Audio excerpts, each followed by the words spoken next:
Hello, everyone, and thanks for coming. My name is Ilan, and I'm an educator at Ner Shalom with Nitzanim.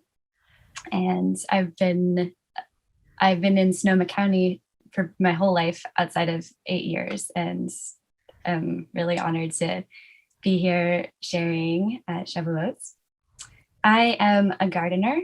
I do native plants, landscaping, and design, and before that, I was an environmental educator. So I'm very connected to this subject matter. And I was really delighted when Rev Irwin talked about the theme for tonight. It really resonated with me. And I'm really excited to hear how you all ended up in this little Zoom room and your connections to plants and Jewish plant magic and medicine. I wanted to start by doing a dedication of study to any plants in your life that you have felt held by and or plant people. And the invitation is to unmute and speak their names out loud, or to put names into the chat. And I'll allow a few minutes for us to do that.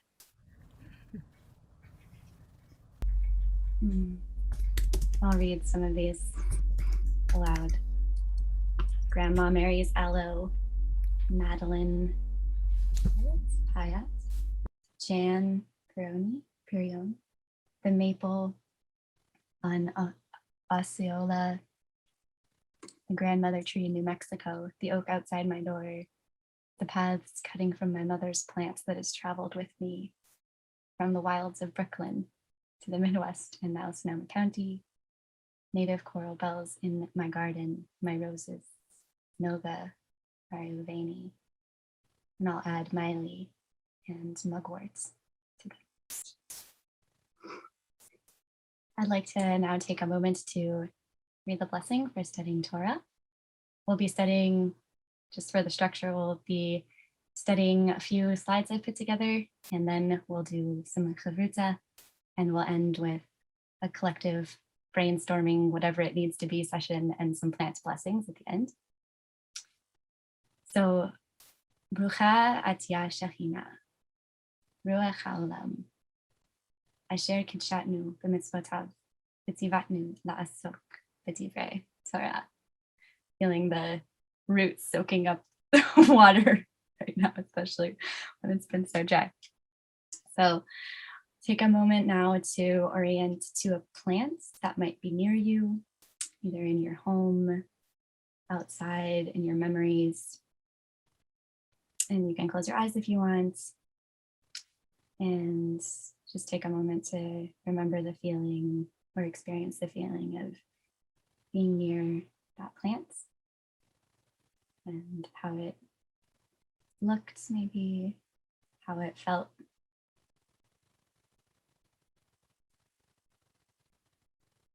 There was a smell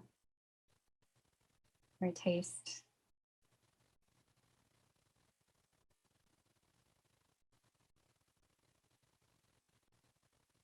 And slowly come back to present.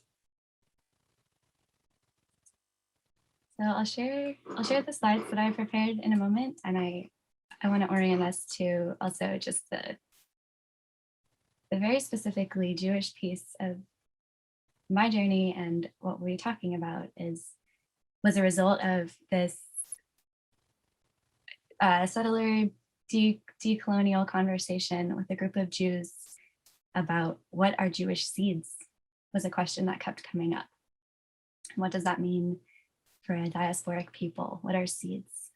I learned so much as a gardener about many people who have seeds going so far back into their families, and that was part of what led me on this search. Like, what are my seeds and plants? All right. And please text me, chat, if there's any tech issues, if I'm speaking too softly, if you can't see something. So it was said that on Shavuot, when the Torah was given, all of Mount Sinai burst into bloom. And when I heard this, I immediately thought of the super bloom in 2018, And this experience of being surrounded by beauty for beauty's sake and the reproduction of these plants. And I also started crying. And what I realized was that when I had been around this experience of such infinite numbers, it was the experience of thinking about that in tragedy, thinking about the amount of people murdered in a genocide, or the amount of people that are incarcerated every year in the US. And it was very seldom the amount of flowers that can bloom on the Carrizo Plain, in the millions probably. And I had never had that experience of just being someplace and breaking down crying, and hearing that about the Torah being given on Mount Sinai and wondering, wow, to have all of Mount Sinai burst into bloom, thinking about each letter of the Torah as an individual flower bloom, and how that being given beauty can be complicated, it can be joyful, and it can also be sad and just bring up this welling of emotions. So this is one thing that this experience of the Carrizo Plain taught me, and I think part of flowers into beauty.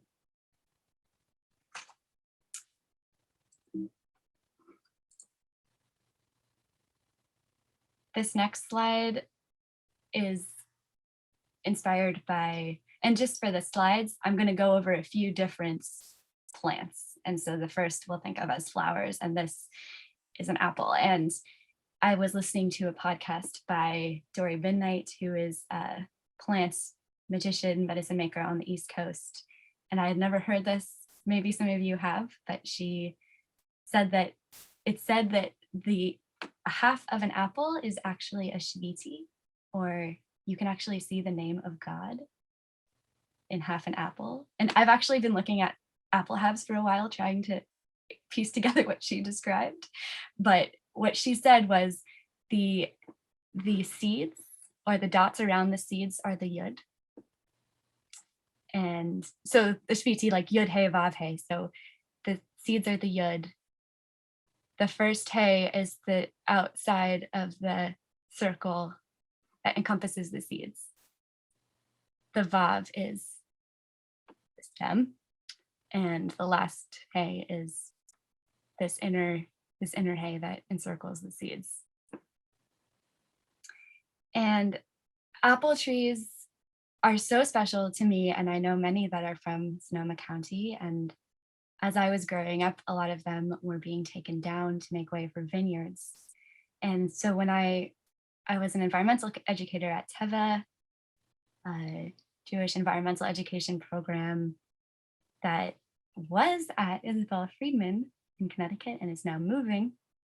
And one of the central texts that we oriented towards was this idea of bal tashchit, of not destroying fruit trees. And I'll show the slide of bal tashchit, but as I was looking in for this text, I also stumbled across the following text. And I'd love it if someone wanted to read the first two sentences of this, if there's anybody that can volunteer. I'm also happy to read it. That we have been prevented from chopping down trees when we besiege a city to distress the people of the city and to sadden their hearts. And about this it is stated in Deuteronomy 20:19, "You may not destroy its tree, etc., and you shall not chop it down. And likewise, do not do any damage, such as burning or ripping a garment or breaking a vessel for no reason," entered under this negative commandment. Thank you. This is from the Sefer HaChinuch, which I don't know much about. I know that it's an enumeration of the 613 positive commandments, and it's from the 13th century in Spain. And I was struck by this line of saddening their hearts. And that hit me in the impact a fruit tree has on my heart. It's a very literal connection, maybe also to mouth, but not to sadden their hearts. And it made me, there's a little spark there of, oh, these texts are aware of connections that people have to plants. And the original text I'll go to now is from Deuteronomy. This was actually, I believe, in my bat mitzvah, b'nai mitzvah parsha.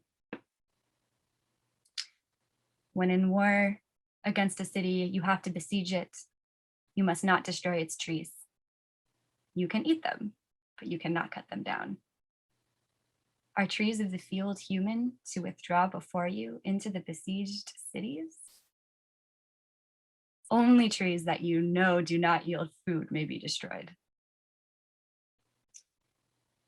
This idea that are trees of the field human? They can, like this, clearly there's a spirit in that tree, that it's being acknowledged that they can't withdraw, and yet they're so important.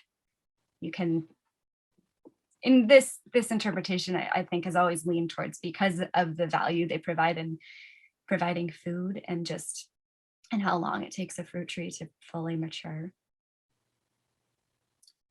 We use this in Teva as a basis for a lot of Jewish environmentalism, that we protect trees. So there's fruit trees. And next we have reeds. And this photo was taken of some reeds on the shore of the Nile. And I included this because I was very struck by this tradition, this ancient tradition of Shavuot which is Shavuot, the giving of the first fruits, and this tradition to tie a reed around where you see the first fruit coming off of a tree so that you can mark it. And I was struck by the parallel to Moses being put into a reed basket, and the flexibility and the buoyancy of reeds and grasses and their role in wrapping around freedom. I was thinking, here we have a basket wrapping around Moses. When we wrap a reed around the first fruit, why are we choosing a reed? Is there something that we're honoring that first fruit by using a reed to tie? Is it just an easy material to use to tie? Or is there something more there? And of how that flexibility and buoyancy and what we can learn from plants can help us when we're in hard times. All right, my last slide is garlic. And I was sent the podcast of Dory Midnight by a friend who said, "This is a great podcast, you'd love it." She loves garlic, and Dory Midnight does indeed love garlic. And I was very struck by her emphasis on garlic because I'm also quite drawn to it. And I learned from her that during the Spanish Inquisition, soldiers would smell for households that were cooking garlic because it was so strongly associated with Jewish people, and how garlic was used for centuries as a protective plant, and that cloves were put. Dory Midnight talks about her grandma putting a clove of garlic in her bra or in pockets, and this protective. And my favorite line that she shared in that podcast, I think, was that the stink is what's protective. And as I've been exploring sources about Jewish magic in this interest, there's a lot of magic that is discouraged or not brought to the surface because it was so often used against Jewish people. The Jews are witches. Jews are garlic eaters. And in fact, there's a minyan on the East Coast, Nishmat Shum, that's called garlic eaters in order to reclaim that connection to this plant, this protective plant. So I'm very interested in that, of what what traditions that sustain us are we holding back because we're afraid of how they have been used against us or may be used against us? I think garlic is such an awesome and beautiful example of that concept. So I'd love to take a few minutes to break us up into breakout rooms. And I'm gonna break us up into 4 rooms. And I'm gonna assign each room one of these plants. There'll be room garlic, room flowers, room reeds. And that's an invitation to talk about what you can learn from that plant. There's also an open invitation to talk about anything that has come up for you so far in the session, or anything that feels like it needs to come up in relating to sharing about plants. So there'll be a name for the room related to one of these slides, but please feel free to open it up. And I will now be doing the little tech thing of dividing people into breakout rooms. But if anyone has anything to share at this point or questions, please, this would be a great time. Every aspect of the way they give their flowers, and we're so appreciative of watching them grow and and what they give us. Not necessarily apples, lemons, apples, other. Also, we also talked about what they attract into our lives when they're in our lives. Oh, like what? Well, Barbara told the story about a neighbor who, was able to share in her wealth of apples this year. So it brought somebody some nurturing their apple. Or I talked about like the hummingbirds that are around now, because they're loving the nectar and the flowers, and how they feed, they feed us and they give us beauty. I mean, it's like it brings everything in. That's awesome.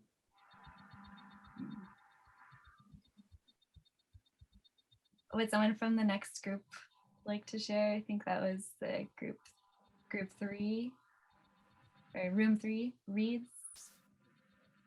Yeah.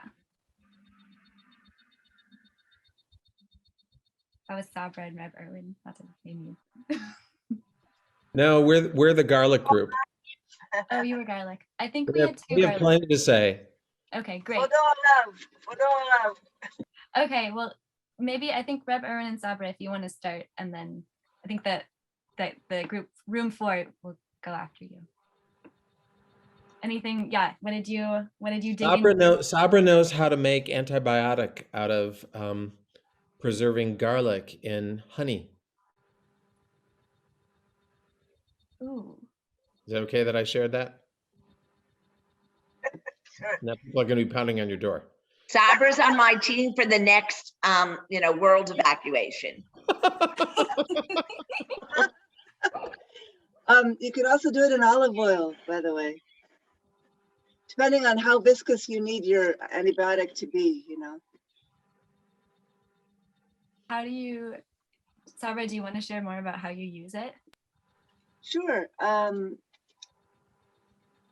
If you had an ear infection and you had olive oil infused, garlic infused olive oil, which means that you let the garlic cloves sit in the olive oil for as long as you can, months on end, Then if you had an ear infection, you could drop that olive oil into your ear. Yeah. And it would bring the garlic antibiotic right to the place you need it. And I don't want to get into like every orifice you can use this for, but depending on how viscous you need it, you could do this with honey as well.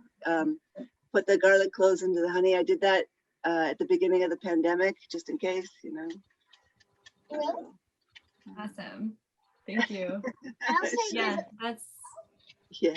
Yeah, garlic in all sorts of orifices. Yeah. Let's see the final We group. used to put dental floss around a clove of it, and then use it vaginally as a cure for how do you say, candida? Chlamydia. Candida. Yeah. I've heard that Candida. Not chlamydia. Oh, candida. Oh, the other one, the yeast infection. Yeast infection. one. Yeah, totally. Let's see. Last group, Janet Ray, and who else was in your group? Me, Carolyn. Carolyn. Janet Ray. We thought we were the garlic group too, so we talked Great. about garlic. And Janet Ray explained how she grows it. And we talked about growing plants that provide food, how rewarding that is. And we talked about trees too, right? We did, yeah. When I was in New Zealand, I worked on a farm and we received this seed, this precious seed from this farmer who was no longer farming. And they said, like, take this, like, thank you. And it was like received from this old farmer to the younger farmers. And then we planted hundreds of garlic. And the thing about garlic is it takes a whole year. And so it's really cool because you harvest it. I mean, you plant it on the shortest day of the year and then you harvest it on the longest day of the year. So it's really incredible it also takes up a lot of space. So you need a lot of space. That's also great medicine. Thank you everyone for sharing. I wanted to note, I think there's a few things that came up about just not only plants, of course, but the ecosystems around them, what they bring in our human ecosystems and with other animals, non-human animals. And also this folk medicine. I'm reading a great book that inspired me in this talk as well called, actually I have it right here. It's A Frog Under the Tongue, Jewish folk medicine. And it's Ashkenazi focused, this one, which is my own family's background. If you want, Toward Midnight touches more on Sephardic traditions as well. But in this one, they're talking about just how folk medicine isn't just the peasantry, it's everywhere. And there's ideas even sort of in the more sciencey side of things that are from the folk medicine, which I appreciated. So I wanted to, and from this book, actually, I've just started it, but there was a part about how health among people was often compared to plants. And so there's some expressions. The two that I wrote down, the first is frisch wie ein Rose, fresh as a rose, to describe someone's beauty and health and vigor. And the other one was gesund wie a Kürbis, healthy like a pumpkin. And just that idea of comparing our health and our beings to plants. And I wanted to take a moment to see if we as a group can brainstorm any plant blessings. Blessings you would give to ourselves, our loved ones, people who maybe are in need of healing, that are plant blessings. May you be as prickly as a blackberry or as open as a sunflower. So we'll take a few minutes if you want to just think about some for yourself. You can share them in the chat and you can unmute and share them out loud. Just take a few minutes to do that. Oh, resilient as a redwood. Yes. Endure fire and grow stronger.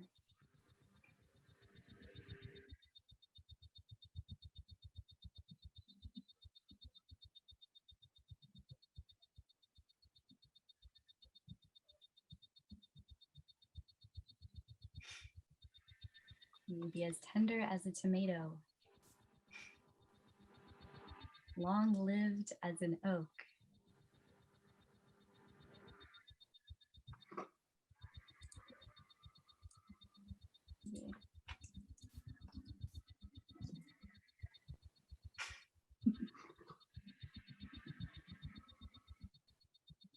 me be as loved as an apple tree, and tender as a peony. Oh yeah, fragrant as an hedgehog.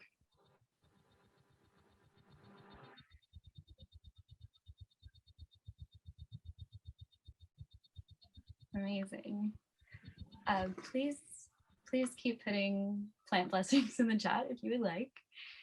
The last piece to talk about, because I think it's very easy to forget, even as a gardener, and I've been learning a lot with a friend who's an herbalist about giving to plants and about how much, I mean, in my own history with herbal medicine, there's so many plants that are good for anxiety, stress, trauma, even like severe trauma, and that act of taking in the medicine is so powerful, especially if you're growing the plants or you're around the plants. Even I've been learning, just even being around the plants can actually feel really good.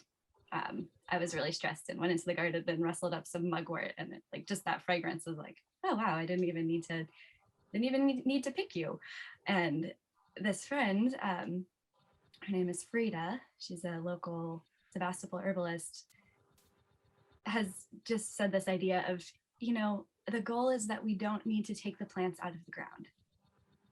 And that's really been so great to me, is just and the question that I have for us is, we get so much from plants. So how do we give to plants, and how do we appreciate them, how they are, and what does that look like? And maybe it's pruning and mulching, and maybe it's something else, because that's my approach. I'm like, well, I'll prune them and I'll make sure that they're very healthy at these right times of year. But I think it's more than just the physical labor. So I'm curious if, flexible is a great one. Wonderful. I'm curious if anyone, and I want to open up the group at this point, if anyone has either experience with their own relationships with plants or just ideas about how we can give back to plants that care for us. I would suggest too, if you want to put your view to a gallery also, then we can really talk to them. Yeah, great. Yeah, go ahead, Jemaim. We could talk to them. Oh yes. Do you ever talk to plants? Sometimes. He's my translator.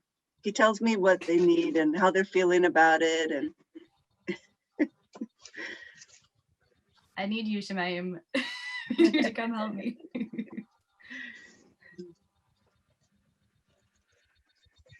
When I see the flowers blooming in my garden, I always give them a compliment.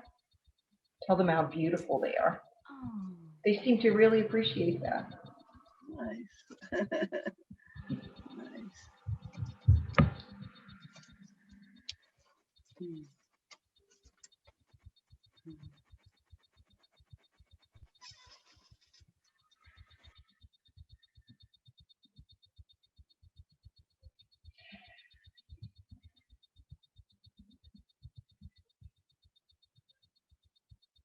I sometimes, when I take a walk, I'll grab onto a big bay tree or big oak tree. And I don't know if this is really for them or for me, but I try to touch them and imagine sort of what the internal life of a tree is. Mm. The different kind of perception that doesn't involve eyes and ears, but something very different. And I try to just see if I can figure out each time. It's like, let's see if I can.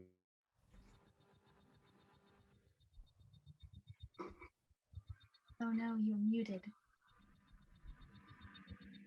Because I was done talking. Oh, okay.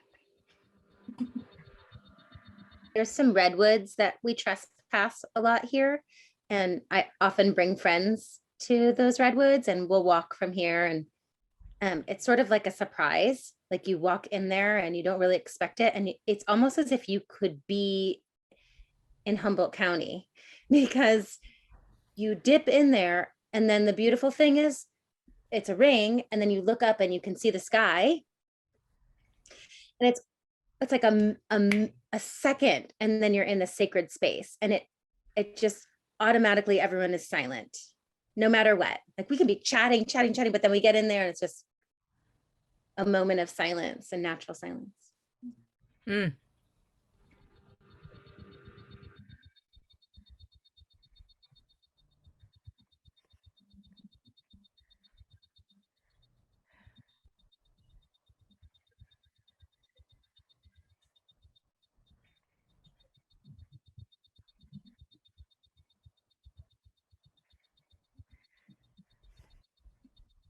I have a really tiny garden, and I've got to be careful not to overplant it. And I keep on looking to say, are you happy next to each other? Is this working out for you? Or, you know, are your branches entwined in a way that feels good to you? Or are you wanting me to prune something so you have more space? Are you being a greedy plant, or are you being a considerate plant? And it makes for an interesting conversation in this tiny little backyard. And just the joy of having so much variety in such a tiny spot.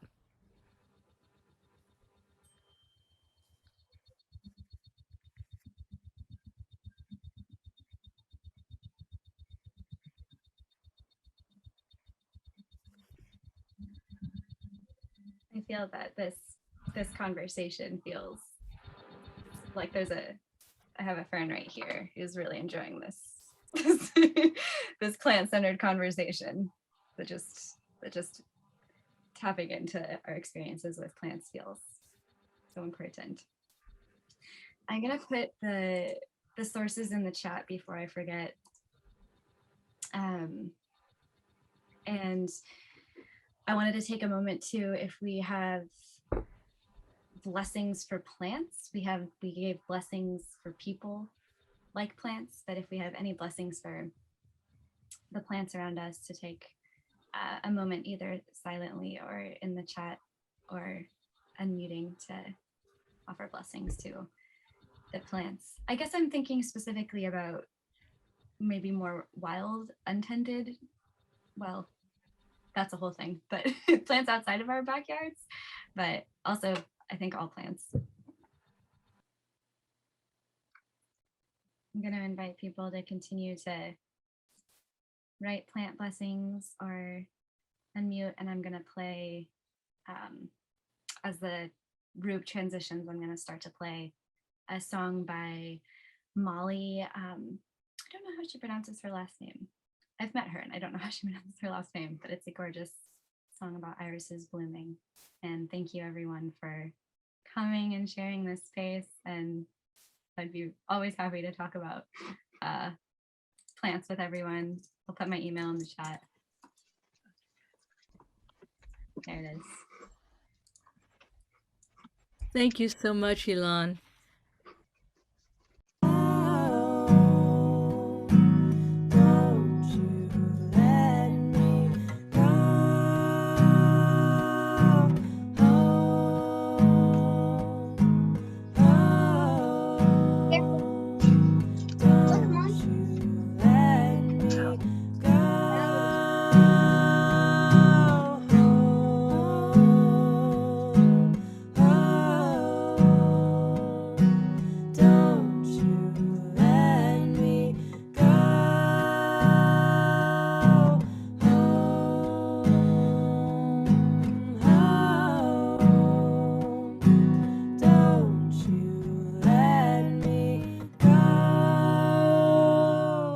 Hold me warm in the sun while the iris is blue.